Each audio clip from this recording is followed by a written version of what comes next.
Hi everyone, here's day 5 for us. So today we're going to be switching up our standards. So we are now on fractions. So we're going to go back to fractions. Our can for today is I can compare fractions. Before we actually get into fractions though, I want to review a few things so everyone is on the same page.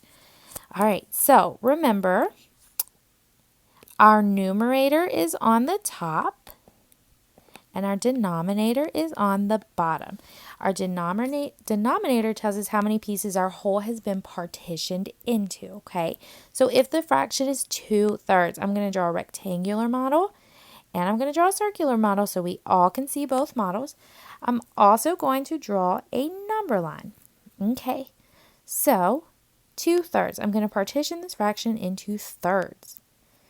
Remember, when we are partitioning fractions or looking at any fraction model, our pieces must be equal when they are partitioned. We cannot look at fractions, compare fractions, answer a fraction multiple choice question if our pieces are not equal. It is not fair if this is my fraction and I've asked you to partition it into eighths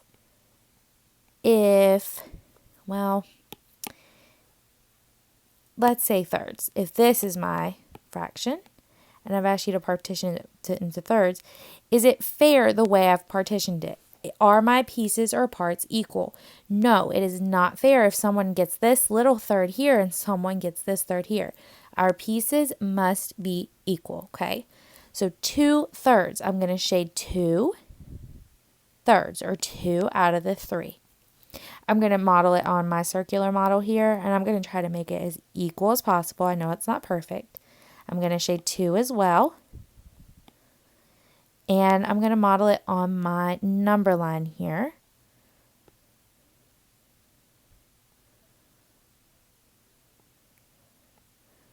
All right, so this would be 0/3, 1/3, 2/3, 3/3, and we've talked about 3/3 equaling 1 whole, okay? All right, now we're going to go into comparing our fractions, okay? So I want to review the symbols that we can use to compare. So we have greater than, less than, and equal to. There's a special word that we use when we are comparing fractions and we say they are equal, and that word is equivalent. Equivalent are two fractions that are equal. The fractions may look different, however, it's still the same amount. For example, 1/2 and 2/4. These fractions look different, but if we were to compare them, we would see that it's still, the same amount of fractions. So let me draw a model, 1/2. I'm going to partition it into 2 parts, and I'm going to shade 1/2, 1.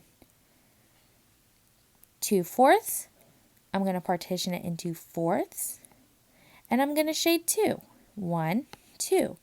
We can see that the amount shaded in 1/2 is equal to the amount shaded in 2/4, so we know that these two fractions are equal.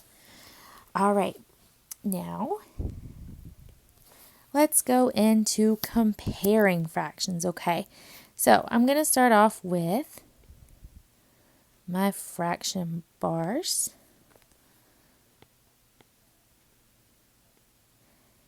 I'm going to compare fractions with like denominators, or two fractions that have the same number in the denominator. For example, 1/6 and 4/6, okay? I'm going to compare to see which fraction is the greatest. So I'm going to model 1/6 here, and I'm going to model 4/6 here. 1/6, I'm going to partition this whole piece into 6 equal parts. So I'm going to try my best.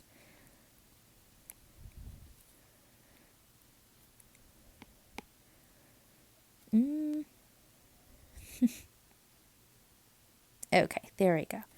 The best I can try. And I'm going to partition this fraction into 6 as well. So let me check. 1, 2, 3, 4, 5, 6. 1/6. How many am I going to shade? 1. 4/6. How many am I going to shade? 4. 1, 2, 3, 4. Which one of these fractions has the most shaded? From our model, we can see that 4/6 has the most shaded, so we know that 4/6 is greater than 1/6. In order to write our number sentence, we have to use the correct symbol. So 1/6 is less than 4/6. All right, let's compare fractions that have like numerators. So 2/3 and 2/4. I'm going to partition 2/3. I'm going to draw that fraction bar right here. Actually, I'm going to draw a circular model this time. So I'm going to partition that one into thirds. Remember, our pieces need to be equal. I'm going to shade 2. 1, 2. All right, 2/4. Again, a circular model because we have to have like models. Partition it into fourths, and I'm going to shade 2. 1, 2. Which one of these fractions has the most shaded? Well, we can see that 2/4 has half shaded, and we can see that 2/3 has over half shaded. So which one is bigger? That's right, 2/3 is bigger than 2/4, or 2/3 is greater than 2/4. So let's write our correct symbol in there. There we go, and now we know that 2/3 is greater than 2/4. You can use multiple strategies to help you compare fractions. You can use number lines. You can use circular models. And you can use rectangular models. For today's assignment, you are going to have to compare some fractions. Please make sure that you are drawing models, you are using strategies that you have learned in class, and that you are showing your work. Remember, greater than is the symbol that looks like this. Less than is the symbol that looks like this. And equal to looks like this. And we use the word equivalent. Try your best on today's assignment. Make sure you show all of your work.